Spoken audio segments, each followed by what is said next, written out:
Hello friends, good morning all of you and welcome all on કૃષિ ભંડોળ friends. Good morning all of you. એને બધાનું વામ welcome છે કૃષિ ભંડોળમાં. તો ફ્રેન્ડ્સ, આજનો આપણો જે લેક્ચર છે કે જે સોઇલ પ્રોફાઇલ વિશેનું છે. જમીન જે છે કે જેમાં કેટલા લેયર આવે છે અને એ જે લેયર્સ હોય છે, જે સોઇલ પ્રોફાઇલ હોય છે, એનું શું મહત્વ છે એના વિશેની આજે આપણે વાત કરીશું. અને આપણો જે લાસ્ટ લેક્ચર હતો કે જેમાં જમીન શું છે, જમીન કેવી રીતે બને છે, જમીનની રચના કેવી રીતે થાય છે, એનું મહત્વ શું છે, એના વિશેની આપણે વાત કરેલી હતી. અને જમીન છે કે જેની રચના માટે અલગ અલગ 5 પ્રકારના મુખ્ય પરિબળો હતા કે જે ભાગ ભજવતા હતા. તો એ 5 પરિબળો છે કે જે ક્યાં હતા, કે જેમાં આપણે જોયેલું હતું કે જે ખડકો હતા, હવામાન હતા, ત્યારબાદ સજીવો હતા, સમય હતા અને ભૂ આકાર હતો. આ 5 મુખ્ય પરિબળ છે, ફેક્ટર છે કે જે જમીનની રચના કેવી રીતે થાય છે, કેવી રીતે થઈ શકે છે અને એ રચના થવા માટે મહત્વના પરિબળ તરીકે 5 આ જે ફેક્ટર હતા કે જેમાં ખડકો, હવામાન, સજીવો, સમય અને ભૂ આકાર એનો સમાવેશ થતો હતો. ત્યારબાદ આપણે લાસ્ટ લેક્ચરમાં જોયેલું હતું કે જમીન છે એની રચના કેવી રીતે થતી હોય છે. તો જમીનની રચના છે એ અલગ અલગ રીતે થતું હોય છે કે જેમાં આપણે જોયેલું હતું કે સોઇલ હોય છે કે જે બને છે, જમીનની રચના થાય છે ત્યાર પહેલાં ખડકો છે કે જેનું વિઘટન થતું હોય છે અને એ જે ખડકો છે કે જેના વિઘટન માટે ભૌતિક પરિબળો, રાસાયણિક પરિબળો અને જૈવિક પરિબળો છે કે જે પણ ભાગ ભજવતા હોય છે એના વિશેની આપણે વાત કરેલી હતી. ત્યારબાદ સજીવ પદાર્થો છે એ કેવી રીતે જમીનની રચના થવા માટે ભાગ ભજવે, ત્યારબાદ સમય કેવી રીતે ભાગ ભજવે, હવામાન કેવી રીતે ભાગ ભજવે, આ બધી જ વસ્તુની આપણે વિસ્તૃતમાં ચર્ચા લાસ્ટ લેક્ચરમાં કરેલી હતી. તો જે પણ ફ્રેન્ડ્સે આપણો લાસ્ટ લેક્ચર ના જોયો હોય તો પહેલાં એ લેક્ચર જોઈ લેજો, ત્યારબાદ આ લેક્ચરની શરૂઆત કરજો. તો અગેન વેલકમ ઓલ ઓન કૃષિ ભંડોળ and good morning all of you. તો ફ્રેન્ડ્સ, આજનો આપણા લેક્ચરની શરૂઆત કરીએ એની પહેલાં જે પણ ફ્રેન્ડ્સ આપણી જોડે નવા જોડાયેલા છે તો એ લોકો આપણે ટેલિગ્રામ ચેનલમાં જોડાઈ શકે છે અને આપણી જે ચેનલ છે કે જેને લાઇક, શેર અને સબસ્ક્રાઈબ કરી શકે છે. ત્યારબાદ લાસ્ટ જે લેક્ચર હતો કે જેમાં મને કમેન્ટ્સ પણ આવેલી હતી કે મેડમ કેવી રીતે પ્રિપરેશન કરવી જોઈએ એના વિશેની તમે માહિતી આપજો. ત્યારબાદ શું વાંચવું, કેવી રીતે વાંચવું એના વિશેની પણ તમે લોકોએ મને કહેલું હતું કે ગ્રામસેવકની જે તૈયારી કરવી હોય તો કેવી રીતે કરી શકીએ એના માટેનો પણ વિડીયો બનાવજો. ત્યારબાદ ગ્રામસેવકની તૈયારી કેવી રીતે અને કેટલા કલાક કરવી એના વિશેનો પણ વિડીયો બનાવજો અને ક્યાં સુધીમાં એક્ઝામ આવી શકે એની માહિતી આપજો. આ બધી જ છે તમારા કમેન્ટ્સ હતી કે જેનો પણ હું રિપ્લાય તમને એઝ સુન એઝ પોસિબલ એક વિડીયોમાં લઈને આવીશ આ વીકમાં જ, એવી આપણે શરૂઆત કરીએ. તો હવે આજના આપણા લેક્ચરની. તો આજનો આપણો જે લેક્ચર છે, જે જમીન છે કે જેમાં અલગ અલગ પ્રોફાઇલ, સોઇલ પ્રોફાઇલ આવેલી છે, તો એમાં કેવી રીતે હોય છે. તો પહેલું આપણને જે લેયર જોવા મળે છે કે જે છે ઓહોરિઝોન. શું છે? ઓહોરિઝોન. આ જે આપણને લેયર જોવા મળે છે કે જ્યાં આપણે બધા જ આપણા ધાન્ય પાકો છે, વૃક્ષો છે કે જેનું વાવેતર કરતા હોઈએ છીએ. આ હું તમે જો માર્કિંગ કરી દઉં છું. તો આ જે છે પહેલું ટોપ લેયર કે જેને ઓહોરિઝોન કહેવામાં આવે છે અથવા તો ઓર્ગેનિક સરફેસ લેયર તરીકે પણ ઓળખીએ છીએ. ત્યારબાદ ઓ લેયર બાદ શું આવે છે? એ હોરિઝોન. શું આવે છે? એ હોરિઝોન. આ તમે જોઈ શકો છો, આ છે આપણું એ હોરિઝોન. તો આ જે આટલો વિસ્તાર છે કે જે આપણે એ હોરિઝોન તરીકે ઓળખાય છે અને આ જે વિસ્તાર છે કે જેમાં ટોપ સોઇલ તરીકે પણ આપણે ઓળખાય છે અથવા તો એવું પણ કહી શકીએ ઓહોરિઝોન બાદનું જે મોસ્ટ લેયર છે, જે પ્રથમ સ્તર છે કે જેને ટોપ સોઇલ તરીકે કે ઓળખવામાં આવે છે. અને આ જે એ લેયર છે કે જેમાં હ્યુમસ એક્યુમ્યુલેશન થાય. આ જે છે ને હ્યુમસનું એક્યુમ્યુલેશન એટલે શું છે? તો કે જૈવિક પદાર્થો એનું સંચય થતો હોય છે. ક્યાં થતો હોય છે? એ હોરિઝોનમાં. આ તમને આ જે ફોટોગ્રાફ્સ છે કે જેના થ્રુ તમને હું એક બેઝિક આઈડિયા આપું છું. આના વિશેની આપણે ડિટેલ્સમાં વાત કરીશું આગળના પાર્ટમાં આવશે, બરાબર છે. એટલે કોઈ એવું ના થિંક કરતા કે મેડમ આ તો ઇંગ્લિશમાં છે, અમને કેવી રીતે સમજાશે. તો તમે ટેન્શન ના લો, તમારા માટે હું ઓલવેઝ ગુજરાતીમાં કન્ટેન્ટ બનાવું જ છું. તો પાછળ પણ સ્લાઇડ છે કે જેમાં મેં ગુજરાતીમાં તમારા માટે ટાઈપ કરેલું છે. ઓકે, તો એ હોરિઝન છે કે જેમાં હ્યુમસ એટલે કે જૈવિક પદાર્થો છે કે જેનો સંગ્રહ થાય છે. ત્યારબાદ એ લેયર પૂરું થઈ ગયું. હવે એ લેયર પછી આવે છે ઈ લેયર. શું આવશે? આ જે લેયર છે કે જે ઈ લેયર તરીકે ઓળખાય છે. અને આ જે ઈ લેયર છે કે જેને આપણે સબસોઇલ પણ કહીએ છીએ. જો એ લેયર છે કે જેને આપણે ટોપ કહીએ છીએ, બરાબર છે. શું કહીએ છીએ? ટોપ. જો આપણે એ લેયરને ટોપ લેયર તરીકે ઓળખતા હોય તો એ લેયર પછીનું જે લેયર હોય કે જેને આપણે સબસોઇલ તરીકે ઓળખીએ છીએ. શું કહીએ છીએ? સબસોઇલ.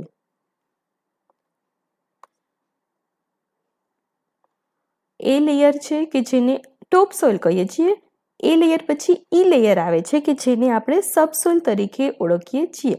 અને આ જે ઈ લેયર છે, આખું આ જે લેયર છે કે જે ઈ લેયર છે, બરાબર. અને આ જે ઈ લેયર છે કે જેમાં લોસ થાય છે. શેનો લોસ થાય છે? તો કે ક્લે મિનરલ્સ. અલગ અલગ પ્રકારના ક્લે મિનરલ્સ પણ આવેલા હોય છે કે જે આપણે આગળના લેક્ચરમાં એની વાત કરીશું. ત્યારબાદ છે આયર્ન એટલે કે લો, એલ્યુમિનિયમ અને ઓર્ગેનિક મેટર કે જે ઇવેલ્યુએટેડ થાય છે. શું થાય છે? ઇવેલ્યુએટેડ થાય છે. એટલે કે એ આ ઈ લેયરમાંથી નીચેના લેયર તરફ જાય છે. અહીંયાથી નાશ પામે છે, લોસ થાય છે. ઈ લેયરમાંથી લોસ થાય છે. તો ઓબ્વિયસલી વાત છે, ઈ લેયરમાંથી લોસ થાય છે તો ઉપરના લેયરમાંથી, ફોર એક્ઝામ્પલ આવી રીતે છે, અલગ અલગ પાર્ટ પાડેલા છે, બરાબર છે. આ લેયર સોઇલ લેયર છે. તો અહીંયાથી કોઈ વસ્તુ નીચે જાય તો આ ભાગમાં ઓછી થાય છે, તો આ ભાગમાં એનો વધારો થશે. અહીંયા પ્લસની નિશાની તમને કરી દઉં, અહીંથી માઇનસ. તો આ જે પ્લસ થયું છે એ શું ભાગ હશે? બી લેયર હશે. શું હશે? બી લેયર હશે. આ છે બી કે જ્યાં એનું એક્યુમ્યુલેશન થાય છે, સંગ્રહ થાય છે. અને ઈ લેયર છે કે જ્યાંથી નાશ થતો હોય છે. તો બી લેયર છે કે જેને પણ સબસોઇલ તરીકે ઓળખીએ છીએ. જેવી રીતે એ લેયર છે કે જેને આપણે ટોપ સોઇલ કહીએ છીએ, બી ઈ હોરિઝોન છે કે જેને સબસોઇલ કહીએ છીએ. તો સેમ બી હોરિઝોન છે એને પણ આપણે સબસોઇલ તરીકે ઓળખીએ છીએ. અને અહીંયા ઉપરનું જે લેયર છે એટલે કે ઈ લેયર છે કે જ્યાંથી લોસ થયો છે, તો અહીંયા બી લેયર છે કે જ્યાં સંગ્રહ થશે. અને શેનો સંગ્રહ થશે? તો કે એક્યુમ્યુલેશન. જે ઉપરના જે પણ મટીરિયલ્સ છે, જે પણ આપણી ક્લે મિનરલ્સ છે, આયર્ન છે, એલ્યુમિનિયમ છે, ઓર્ગેનિક મેટર છે, ઉપરના એટલે કે ઈ લેયરમાંથી નાશ થયો છે તો નીચેનું જે લેયર છે કે જેમાં એનો સંગ્રહ થશે. એટલે તમારે એક જ વસ્તુ યાદ રાખવાની છે, ઈમાંથી ક્યાં જશે? નીચે બીમાં. એટલે તમને ઇઝીલી સમજાઈ જશે. ઓકે, ત્યારબાદ છે સી હોરિઝોન. આ જે હોરિઝોન છે કે જે છે સી હોરિઝોન. અને અહીંયા શું થાય છે? તો કે સબસ્ટ્રેટમ થાય છે, અનકોન્સોલિડેટેડ સોફ્ટ બેડરોકનું. અને ત્યારબાદ આર હોરિઝોન છે કે જે હાર્ડ હોય છે. અહીં એટલે કે અહીંયા બધા જ તત્વો છે કે જે આપણને જમા થયું છે. એટલે એ જમા થશે એટલે અહીંયા આપણને એક ગઠ્ઠા સ્વરૂપે જોવા મળશે. અથવા તો આપણે જે પથ્થરો ખોદતા હોઈએ છીએ, જમીન ખોદીએ છીએ તો નીચે પથ્થર જેવું લેયર જોવા મળે છે. એ શું થાય છે? તો કે સોફ્ટ બેડરોક બને છે. એટલે કે ઇઝીલી તૂટી જાય એવા અહીંયા ખડકોનું નિર્માણ થાય છે. અને એના નીચેનું આર હોરિઝોન છે કે જેમાં હાર્ડ જે રોક હોય છે, ખડકો હોય છે કે જે બનતા હોય છે. તો આ આપણે વાત થઈ સોઇલ પ્રોફાઇલ કે જેમાં પહેલું લેયર છે કે જે ઓર્ગેનિક કહીએ છીએ. અહીંયા તમે જુઓ આ ડાયાગ્રામ આપણી કે જેમાં હ્યુમસ હોય છે ઓ લેયરમાં. ત્યારબાદ છે એ હોરિઝોન કે જેને આપણે ટોપ સોઇલ તરીકે ઓળખીએ છીએ. ત્યારબાદ સબસોઇલ. સબસોઇલમાં બે આવશે, ઈ લેયર અને બી લેયર. શું આવશે? ઈ લેયર અને બી લેયર. પછી આવે છે સી સબસ્ટ્રેટમ અને બેડરોક્સ. એમાં આવે છે ઈ.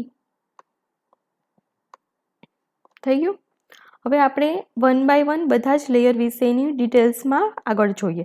આ એક તમારા માટે ઓવરવ્યૂ હતું કે જેથી તમે ઇઝીલી સમજી શકો. કોઈ પણ લેક્ચર સિરીઝ હોય છે એ આપણે હું એમ જ તમને ભણાવી દઉં તો તમારા માટે હાર્ડ પડી જતું હોય છે. પરંતુ આપણે ઇઝી વેમાં તમને સમજાવીને પછી હવે ડિટેલ્સમાં હું સમજાવીશ તો તમને થોડું ઇઝી લાગશે.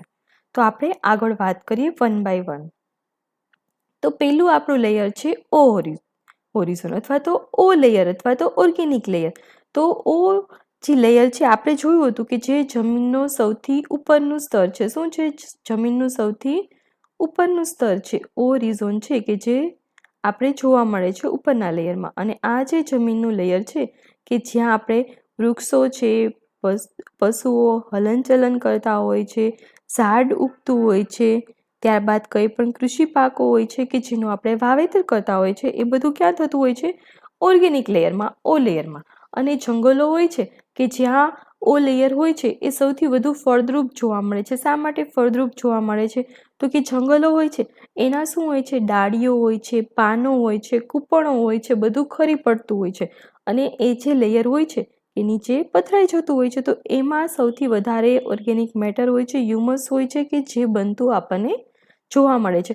તો અહીંયા તમને એવો પણ ક્વેશ્ચન આવી શકે કે ઓર્ગેનિક લેયર ક્યાં સૌથી વધુ જોવા મળે છે? તો શું આવે એનો જવાબ? જંગલો. ક્યાં આવે છે?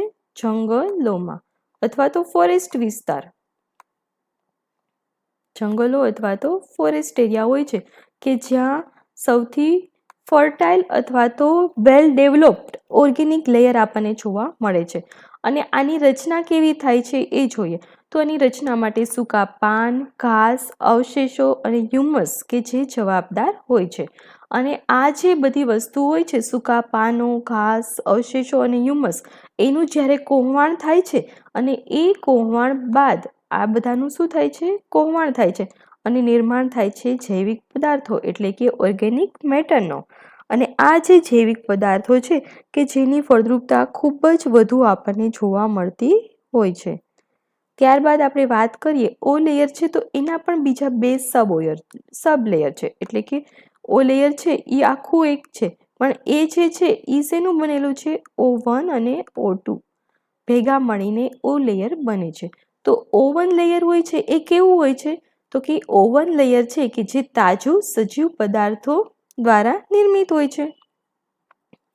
અને O2 લેયર છે કે જે વિઘટિત પદાર્થ હોય છે, એટલે કે જે વિઘટન થયું હોય છે, એટલે કે જે સજીવો પદાર્થો છે. એટલે કે સજીવ પદાર્થોમાં શું સમાવેશ થાય છે? તો કે લીલા પાન હોય છે અથવા તો સૂકા પાન હોય છે, ઘાસો હોય છે, કૂપણો હોય છે, અવશેષો હોય છે અને હ્યુમસ હોય છે. એનું જે લેયર હોય છે કે જેને O1 લેયર તરીકે ઓળખીએ છીએ. અને આ બધા જે તત્વો હોય છે કે જેનું વિઘટન થાય અને જે પદાર્થ બને છે કે જેને આપણે હ્યુમસ તરીકે ઓળખીએ છીએ, કે જેને આપણે O2 લેયર તરીકે ઓળખતા હોઈએ છીએ.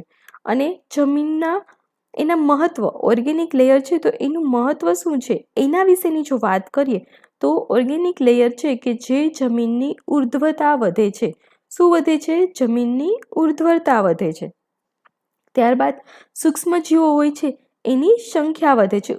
જમીન છે કે જેમાં સૂક્ષ્મજીવોની સંખ્યા વધે છે. અને આ જે સૂક્ષ્મજીવો છે કે જે સોઇલ ફર્ટિલિટી એટલે કે ફળદ્રુપતા માટે ખૂબ જ ઇમ્પોર્ટન્ટ હોય છે. અને પાણી હોય છે કે જેની શોષણ ક્ષમતા પણ વધે છે. અત્યારની આપણી જે જમીન છે કે જેમાં આપણે રાસાયણિક ખાતરોનો દિવસે ને દિવસે વધુ ઉપયોગ કરીએ છીએ, એના લીધે આપણા જમીનની જે ફળદ્રુપતા છે એ ઓછી થતી જતી હોય છે. અને પાણી જે શોષવાની ક્ષમતા હોય છે એ પણ ઓછી થતી આપણને જોવા મળે છે. આપણે શહેરોમાં જોઈએ તો ગલીએ ગલીએ આપણને સિમેન્ટના રોડ જોવા મળે છે. તો એ રોડ થવાનું શું કારણ છે? તો કે જે આપણું સોઇલ વોટર કન્ઝર્વેશન છે, ભૂગર્ભ જળ હોય છે કે જેનું પ્રમાણ ઘટાડે છે. કેમ કે જમીન જ્યારે વરસાદ પડે છે તો આપણે સિમેન્ટના રોડ બનાવી દીધેલા છે. એના લીધે શું થતું હોય છે? સિમેન્ટના રોડ બની ગયા હોવાથી પાણી છે કે જે જમીનમાં ઉતરતું નથી અને જે વોટર રિચાર્જ થવું જોઈએ એ વોટર રિચાર્જ થતું હોતું નથી. એટલે આવનારા સમયમાં આપણે જેવી રીતે જમીનની કાળજી લેવી જોઈએ, જમીન સંરક્ષણ માટેના જે પગલાં અત્યારથી ભરવા જોઈએ, એવી જ રીતે પાણી બચાવવા માટેના પગલાઓ પણ આપણે અત્યારથી શરૂ કરી દેવા જોઈએ. કેમ કે આવનારા સમયમાં આપણે એટલું હાઈ લેવલનું ઇન્ફ્રાસ્ટ્રક્ચર ડેવલપ કરીએ છીએ કે જે આપણા પાણીની ક્ષમતા છે, જે જમીનને પાણીનું શોષણ કરવાની ક્ષમતા છે કે જે ઘટાડતા જઈએ છીએ. ત્યારબાદ આપણે આગળ જોઈએ બાકી જો આપણે આ ટોપિક ઉપર વાત કરીશું તો આપણી પાસે કલાકો જતા રહેશે, પરંતુ આપણે ક્યારેક ક્યારેક તમને થોડું થોડું હું કંઈક નોલેજ પણ સાથે સાથે આપતી જઈશ, કેમ કે કંઈક ઇન્ફોર્મેશન હશે તો ક્યાંક તમે ઇમ્પોર્ટન્ટ થઈ શકે છે. ઓકે, ત્યારબાદ આવે છે એ હોરિઝોન. તો એ હોરિઝોનની જો વાત કરીએ તો આપણે ટોપ સોઇલ, આપણે આગળના લેયરમાં જોયું ને કે ઓ છે, ઓ લેયર છે, ત્યારબાદ ઈ જોયું હતું, એ જોયું હતું, બી જોયું અને સી જોયું. તો આપણે વાત કરીએ છીએ એ હોરિઝોન કે જેને ટોપ સોઇલ તરીકે ઓળખીએ છીએ. અને આ એ હોરિઝોન છે કે જે ઓ હોરિઝોનની નીચે આવે છે. તમને હવે ક્વેશ્ચન થશે કે મેડમ ઈ લેયર નહીં આવે, પરંતુ ઈ અને એ લેયર છે. ઘણી બુક્સ છે કે જેમાં કમ્બાઇન લેયર તરીકે પણ ગણેલું છે, કેમ કે આ લેયર એવું છે કે બંને ટોપ સોઇલ તરીકે ઓળખાય છે, એટલા માટે કમ્બાઇન લેયર તરીકે પણ આપણે ઓળખીએ છીએ. એટલે ઓ હોરિઝોન છે કે જેના નીચે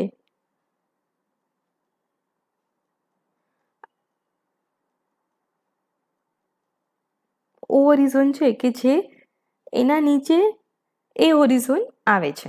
અને એ હોરિઝોન છે કે જેમાં એની રચના કેવી રીતે થઈ છે તો કે ખનિજ અને હ્યુમસ છે કે જેનો આપણે મિશ્રણથી આપણને આ જે લેયર છે કે જે બનતું જોવા મળે છે એ લેયર છે કે જે ખનિજ અને હ્યુમસના મિશ્રણથી બનતું લેયર છે. એ કોણ કયું છે? એ હોરિઝોન છે. ત્યારબાદ આ જે લેયર છે કે જેમાં આપણને ડાર્ક કલર પણ જોવા મળે છે. ઓકે, એટલે કે આ એ હોરિઝોન છે કે જેમાં આપણને ઘાટો કલર જોવા મળે છે, ડાર્ક કલર જોવા મળે છે. અને આ જે પ્રક્રિયા છે એ હોરિઝોન કે જે ઇવેલ્યુએશન એટલે કે ધોવાણની પ્રક્રિયા છે. આપણે જોયું હતું ને કે એક લેયર છે કે જેમાંથી ધોવાણ થાય છે અને બીજા લેયરમાં પહોંચે છે. એટલે કે એ લેયર છે કે જેમાં ઇવેલ્યુએશન થાય, અથવા તો ઇવેલ્યુએશન એ લેયર છે કે જેને ઇવેલ્યુએશન ઝોન તરીકે પણ આપણે ઓળખીએ છીએ. ઇવેલ્યુએશન એટલે શું છે તો કે ખનિજ તત્વો છે કે જ્યાંનું એ લેયરમાંથી ધોવાણ થાય છે ને નીચેના લેયરમાં એનો સંગ્રહ થતો હોય છે. એટલે કે પોષક તત્વો અહીં વધુ હોય છે અને વધુ પોષક તત્વો હોવાથી એ લોકો નીચેની તરફ ગતિ કરે છે. ત્યારબાદ એ હોરિઝોન છે એનું મહત્વ શું છે કૃષિ પાકો માટે તો કે એ હોરિઝોન છે કે જે અહીં પાકના મૂળ અહીંથી વિકસે છે. એટલે કે એ હોરિઝોન છે કે જે પાક હોય છે એના મૂળનો વિકાસ કરવા માટે જરૂરી છે. અને ખેતી માટે સૌથી મહત્વપૂર્ણ જો લેયર હોય છે તો એ છે એ લેયર. તો આપણે એવું કહી શકીએ કે ફાર્મિંગ સિસ્ટમ માટે કયું લેયર ઇમ્પોર્ટન્ટ છે? એ લેયર. ત્યારબાદ નેક્સ્ટ આપણે વાત કરીએ ઈ હોરિઝોન. તો ઈ હોરિઝોન છે કે જેનો રંગ આપણને લાઇટિશ એશી કલરનો જોવા મળે છે, એટલે કે હળવો કલર જોવા મળે છે. અને ખનિજ અને જૈવિક પદાર્થો જો ધોવાઈને નીચે જાય છે. આપણે જોયું ને એ અને ઈ બંને લેયર છે કે જે ટોપ સોઇલ તરીકે જ ઓળખાય છે. તો આ બંને લેયર છે ટોપ સોઇલ છે, તો આખી ટોપ સોઇલનું શું થાય છે? ફંક્શન એક જ છે કે એ ખનિજ પદાર્થો છે અથવા તો જૈવિક પદાર્થો છે એ ધોવાઈને નીચે જાય છે. એટલે શું છે? નીચે જાય છે. એટલે કે એનું લીચિંગ થાય છે. લીચિંગ થવું એટલે શું છે તો કે લીચિંગ થવું એટલે એનું ધોવાણ થવું. અહીંયા બહુ બધા ખનિજો છે કે જે અહીંથી અહીંયા આવે છે, એને શું કહેવામાં આવે? લીચિંગ થયું કહેવાય. શું કહેવાય? લીચિંગ થયું. ધોવાઈ જાય, વોશ થાય આપણે કહીએ એને કહેવાય લીચિંગ થાય છે. અને આ ઈ હોરિઝોન છે આપણને ક્યાં જોવા મળે છે તો કે ફોરેસ્ટ એરિયામાં સામાન્ય હોય છે. એટલે કે ફોરેસ્ટ એરિયામાં આપણને જોવા મળે છે. મેં તમને વાત કરી હતી ને, આપણે જે ફર્સ્ટ બે ડાયાગ્રામ આપણે સ્ટાર્ટિંગમાં જોયા હતા. તો જે પહેલો ડાયાગ્રામ હતો કે જેમાં ઓ લેયર પછી શું આપણને બતાવ્યું હતું? ઈ લેયર. અને ત્યારબાદ એ લેયર હતું. તો જો આપણે નોર્મલ સોઇલની વાત કરીએ, એરેબલ લેન્ડ હોય છે કે જ્યાં આપણને ઓ સોઇલ જોવા મળતું નથી, ઓર્ગેનિક મેટરવાળું, એ લેયર ના જોવા મળે. તો ઓટોમેટિક વાત છે ઓ લેયર ના હોય એટલે ઈ લેયર પણ ના હોય, અને ટોપ સોઇલનું એ લેયર તો હોવાનું જ છે ત્યાં. એટલે કે જ્યાં ફોરેસ્ટ એરિયા હોય છે ત્યાં આપણને ઈ લેયર વધુ જોવા મળે છે અને આ જે લેયર હોય છે કે જે પોડઝોલાઇઝેશન વિસ્તારમાં જોવા મળે છે, એટલે કે પોડઝોલાઇઝેશન વિસ્તાર છે એ કયો છે તો કે ઈ હોરિઝોન અને બી હોરિઝોન વચ્ચેનો જે વિસ્તાર હોય છે, એટલે કે આ વિસ્તાર કે જેમાં એ હોરિઝોન પણ આવેલું હોય છે અથવા એનો સમાવેશ થયેલો હોય છે, એ વિસ્તારને પોડઝોલાઇઝેશન કહેવામાં આવે છે કે જ્યાંથી ખનિજ પદાર્થો હોય છે કે જેનું ધોવાણ થતું હોય છે અને નીચે એટલે કે બી હોરિઝોનમાં જતું હોય છે. ત્યારબાદ આગળ આપણે વાત કરીએ બી હોરિઝોન. બી હોરિઝોનની જો આપણે વાત કરીએ તો બી હોરિઝોન છે કે જે એ અથવા તો બીની નીચે આવેલું છે. જો મેં વાત કરીને કે જો ફોરેસ્ટ એરિયાની વાત થાય તો એમાં ઈ હોરિઝોન આવેલું કમ્પલસરી હોય છે, પરંતુ નોર્મલ સોઇલની જો વાત કરીએ, ફોર એક્ઝામ્પલ કચ્છની રણભૂમિ છે તો એમાં એ હોરિઝોન જોવા મળશે, ઈ હોરિઝોન જોવા નહીં મળે. અને આપણે જોયું કે આગળનું ઈ અને એ હોરિઝોન હતું કે જેમાંથી ખનિજ તત્વોનું ધોવાણ થતું હતું અને એ જે ખનિજ તત્વોનું ધોવાણ થતું હતું કે જે ખનિજ તત્વો હવે ક્યાં આવશે, નીચેના લેયરમાં સંગ્રહ થશે. તો એ જે સંગ્રહ થવાવાળું જે લેયર છે કે જે છે બી હોરિઝોન કે જેમાં ક્લે, આયર્ન, એલ્યુમિનિયમનો સંગ્રહ થાય છે અને આ જે લેયર હોય કે જેને ઇલ્યુવિએશન તરીકે ઓળખીએ છીએ. શું ઓળખીએ છીએ? ઇલ્યુવિએશન તરીકે. અને આ જે લેયર છે કે જેનો રંગ લાલ અથવા તો પીળાશ પડતો આપણને જોવા મળે છે. ત્યારબાદ આ જે લેયર હોય છે કે જે લાલ પીળો આપણને જોવા મળે છે અથવા તો એને આપણે હાર્ડ લેયર તરીકે પણ ઓળખીએ છીએ. અને કૃષિમાં શું એનું મહત્વ છે એની જો આપણે વાત કરીએ તો મૂળ ઊંડે સુધી જાય છે, ડ્રેનેજ પર અસર કરે છે. શું કરે છે? મૂળ છે કે જે ઊંડે સુધી જતા હોય છે અને ડ્રેનેજ પર પણ અસર કરતા હોય છે. ત્યારબાદ આગળ આપણે જોઈએ સી હોરિઝોન અને આર હોરિઝોન.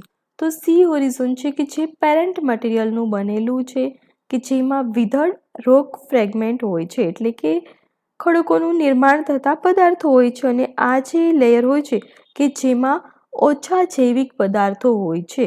અને એનું મહત્વ શું છે તો કે જમીનનું મૂળ સ્ત્રોત છે, ખનિજોની સપ્લાય અહીંથી થતી હોય છે. અને લાસ્ટ આપણો જે લેયર છે કે જે આર હોરિઝોન તરીકે ઓળખાય છે. તો આર હોરિઝોન જે છે કે જે સૌથી નીચેનો સ્તર છે, કઠોળ પથ્થર, જમીનની રચનાનો આધાર આપણને અહીંયા જોવા મળે છે. તો ફ્રેન્ડ્સ, આજનો આપણો જે લેક્ચર હતો કે સોઇલના જે ડિફરન્ટ ટાઈપ્સ ઓફ લેયર, જમીનના અલગ અલગ સ્તરો, એના વિશેની આજે આપણે વાત કરી. આપણે નેક્સ્ટ લેક્ચરમાં આગળ બીજા આપણું જે સોઇલ સાયન્સ છે એના જ બધા લેક્ચરને આપણે કમ્પ્લીટ કરીશું. એનું રીઝન છે કે હમણાં ટેટ ટાટવાળી જે એક્ઝામ આવેલી છે હાયર સેકન્ડરી માટે કે જેમાં બીઆરએસ સ્ટુડન્ટ્સ છે કે જેમણે બીએડ કરેલું હશે એ લોકો માટેનો જે સિલેબસ છે કે જે સોઇલને લગતો, એમાં આ બધા જ ટોપિકનો સમાવેશ થયેલો છે. એ હેતુથી આપણે પહેલાં એ સિલેબસને કવર કરીશું કે જેથી એ લોકો માટે ઇમ્પોર્ટન્ટ થઈ શકે. તો આપણે એ લોકોને ટાર્ગેટ કરીએ છીએ. એઝ વેલ એઝ જે ગ્રામ સેવકવાળા સ્ટુડન્ટ્સ છે, એગ્રી આસિસ્ટન્ટવાળા સ્ટુડન્ટ્સ છે, એના માટે તો આપણા હરેક લેક્ચર ઇમ્પોર્ટન્સ છે જ, પરંતુ સ્પેશિયલી જે હાયર સેકન્ડરી ટેટ ટાટની જે પણ એક્ઝામ છે કે જ્યાં કૃષિ શાસ્ત્ર, કૃષિ વિદ્યાવાળા જે સબ્જેક્ટો છે એમનો જે સિલેબસ આવેલો છે એમાં સોઇલને લગતા જે પણ ટોપિક્સ છે કે જેની આપણે ટોપમોસ્ટ પ્રાયોરિટી આપશું કે જેથી એ લોકોને એની પ્રિપરેશનમાં કંઈક ને કંઈક હેલ્પફુલ થઈ શકે એટલા માટે. તો ફ્રેન્ડ્સ, આપણે ફરી મળીશું નવા લેક્ચરમાં. ત્યાં સુધી તમે આપણી ચેનલ કૃષિ ભંડોળ છે એને લાઈક કરો, શેર કરો અને સબસ્ક્રાઈબ કરો. Okay, thank you.